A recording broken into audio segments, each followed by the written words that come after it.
welcome to Midnight Slumber. I am your host, Zach Miller. Join me as we take a journey through the alternate realities that take place after midnight.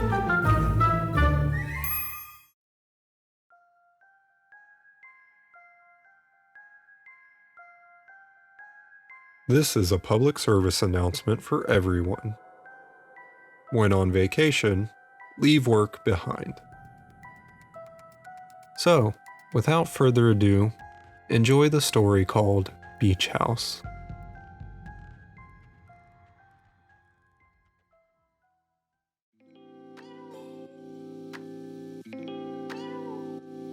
The warm glow of the sun is slowly fading as it ducks behind the deep blue ocean.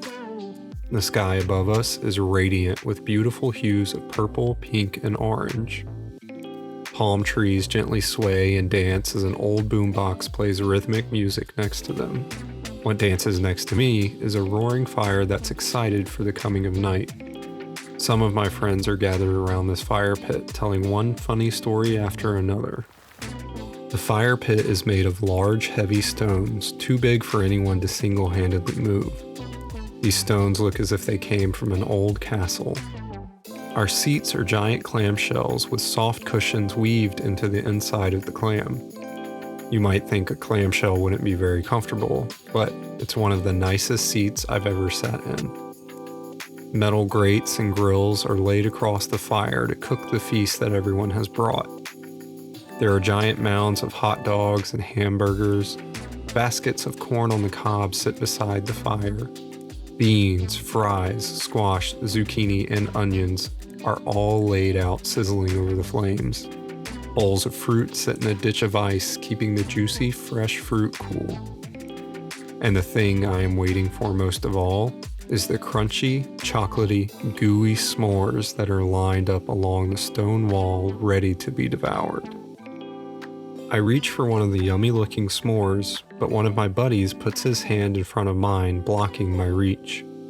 He looks at me with a stern look and tells me, "Hold on, bro. These are for later." A blurry-looking friend of mine wearing an American flag tank top and blue shorts is sharing the story of how the last bonfire he went to was a joke. A friend of his had an elaborate and expensive fire pit built, yet his friend didn't even know how to use it. He starts laughing, trying to hold it in as he tells the story. Apparently, it's so funny that he's having a hard time telling it. I laugh a little, mostly at the fact he is laughing so hard. As I look around the fire, I see a lot of familiar faces, some that I have not seen since high school. A few of them have grown beards or gained some weight, while others look the same as they did last time I saw them. His roaring laughter slows, and he says it gets even funnier. But at this point, I'm hungry and want to go check on my other friends. I stroll down to the beach where another group of my friends are hanging out, creating super elaborate sandcastles. Some of my friends from college are working on building medieval knights that are standing guard at their castle. The knights they are constructing are twice as big as I am. Another group that I recognize from my old swim team have made a spaceship. They've made it big enough for people to walk through and sit in the main cabin. They have even attached lights to make it look like lasers are firing. My favorite one is the one that my family has made. It's a small castle that's riding on the back of a shark, except they have managed to actually make the sandy shark move about the beach. I have to jump out of the way so that I don't become its next snack. The shark weaves in and around people, trying to catch crabs and scaring the birds. Off in the distance, I see a couple of friends surfing some tiny waves. I shout at them, telling them that this place never has any big waves. They shout back, saying, "Just wait and see, there will be a good one soon." Even with the small waves they are catching, they are pulling off some very impressive maneuvers. One of them does a full 360-degree spin with his silver board, and another does a backflip on her bright orange board. Considering the waves were no more than 3 feet high, I'm amazed at their level of skill. I turn back to head towards the bonfire and realize the island we are on is tiny. The island is circular, no bigger than a small football stadium, and only the simple 2-story house sits on it. The exterior of the house is made of cement and giant panes of glass. The roof is flat and made of metal. Not the best design in my opinion, but it still looks nice. Just outside of the house, well, really inside and outside, is a swimming pool. The pool is small, only designed for relaxing and playing some games in. No one is going to be exercising or doing laps in this pool, partly because it gets narrow on the way into the building. The more I look at it, the more it looks like an hourglass laid on its side. Some friends are chatting as they float through the water. One of them, in a bright red bathing suit, sees me approaching and asks, "When is the food gonna be ready, man? We're hungry." I stop mid-stride to turn back towards the bonfire, and over my shoulder I shout, "Hold on, I'll check." Getting back to the bonfire, a plate of food is waiting on me, and the rest of the food has finished cooking. Also, the topic of discussion has changed from funny stories to conversations about work. Blech. Who wants to talk about work while on vacation? A lady in a dark green dress starts to talk about how awful their work is. She says that people's phones are bugged and that everyone feels like they're always being watched. She starts to tell us about something awful happening to her coworker when I see some dark clouds start to form off in the distance. The wind picks up and whips sand into our faces. Lightning cracks off in the distance just as the rain starts to pour down on us. We all leave the food and rush into the cabin as the storm quickly overtakes us. Inside, people cower in fear, seeing the palm trees bend violently in the wind. The last few people make it into the house, coming in from the pool. The pool's water splashes violently as the wind tries to come into the building. Sand begins to smack against the giant windows, and we all crowd together on the first floor. There is no basement for us to go to, but thankfully one side of this building was built against a hill. The glass wall that spans both stories starts to crack as sand piles up around it. The pool now floods the first floor as sand from the outside fills it in. Waves and sand are splashing hard against the window, reaching up to the second story. Some people begin running upstairs, trying to get out of the flooding first floor. As they reach the top, the roof tears itself away. Surprisingly, no rain enters, but as I look up, I see why. The clouds above us have formed into a massive skull that is looking down upon us. The skull opens its mouth wide and then screams at us, sending a gust of wind down until it disappears.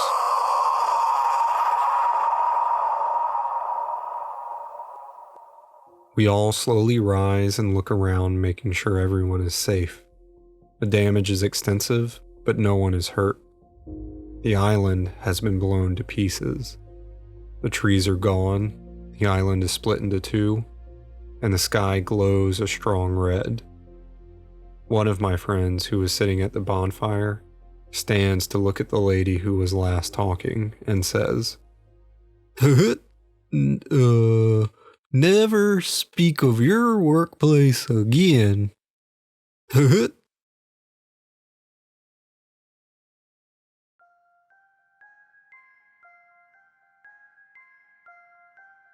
Kingdoms rise and fall throughout the ages. Some are because of war, others are due to time and technological advances. The story of Plant Kingdom is a mystery as to why such a peaceful and secluded place ever fell.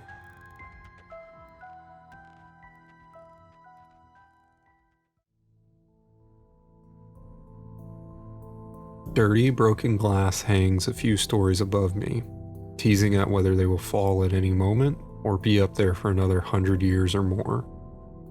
The high noon sun blares through the openings, illuminating the metal pillars that are shooting high into the sky and barely holding up the glass as they slowly rust away. Cracked concrete on the floor twists and breaks from the roots of trees and plants that are now growing in this massive hallway. Stepping over what used to be pottery that hung high in this enormous greenhouse, small bugs and mushrooms pour out and are scattered across the floor. Frogs and birds are having the feast of their lives in this place.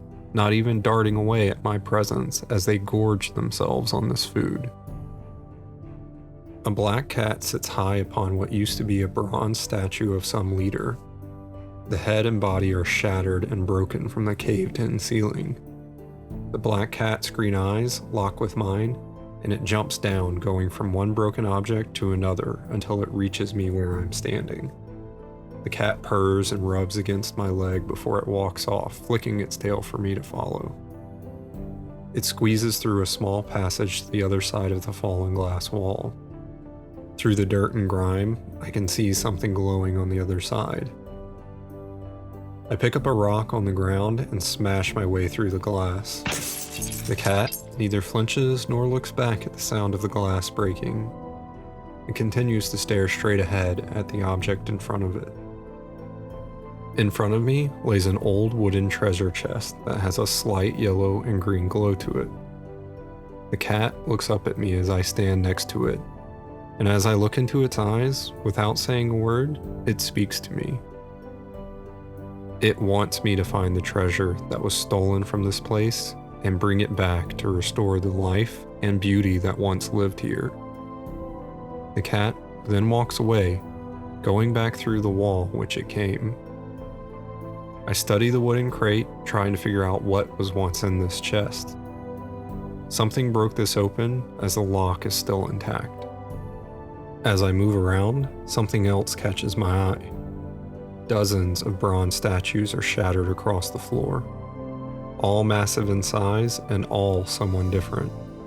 These must have been the kings and queens that once ruled over this place. Beneath each of the statues' feet are even more of these glowing treasure chests. All of these old chests have been broken and torn open. No sign of what was once in them. Clearly, this place has been raided, but as to how long ago that was, I can't tell. To my right is a massive opening. Giant glass doors must have been here long ago, as tons of glass lays on the floor. Avoiding stepping on something sharp, I make my way out into the open courtyard. There are staircases that spiral in all kinds of directions, going up and out over the waterfall, and some going over the building that lead to locations I cannot see. This courtyard overlooks an impossibly large waterfall. It falls into the clouds, and we must be miles high, as there is nothing around this place other than this waterfall and some clouds. Going up the closest staircase, it spirals a couple stories until what lays in front of me is a thin concrete walkway with moss and other plants hanging off it. I gingerly step across, trying not to slip on the moss. Ahead of me is a golden cup floating in the air, along with a big glob of purple shiny liquid floating above it. I reach out, taking hold of the large cup, and the liquid slowly falls inside. Just as the liquid comes to a rest in the cup, I hear something crawling underneath me. The concrete I am standing on is breaking, not because of my weight, but because of whatever is underneath me. I step back, trying to figure out what it is and trying to get back to a more solid footing. I make it to the stairs, and the sound goes away. I turn around to run down the staircase when I see the creature running up to get me. It is the most terrifying mushroom I have ever seen.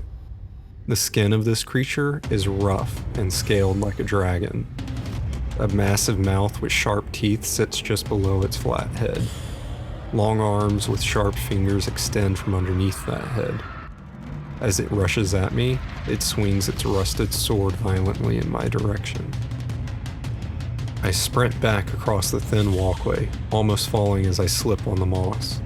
The creature chases me around the curves, having no problem holding onto its slippery surface with its rooted feet. Off in the distance is a massive pillar, not connected to anything. I jump to one of the hanging plants, barely grabbing at it as the creature's blade just misses me. I use my momentum to swing from plant to plant until I swing to the pillar and grab onto a piece of stone sticking out. I immediately begin climbing up this pillar, not looking back down until I reach the top. Once on top, I see a golden sword laying in the dirt. I must not have been the only one to have climbed up here.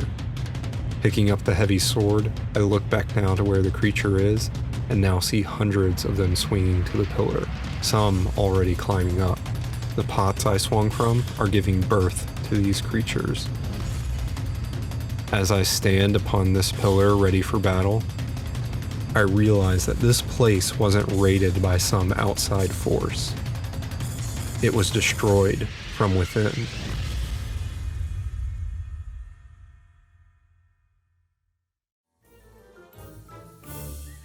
Thank you for listening to tonight's episode.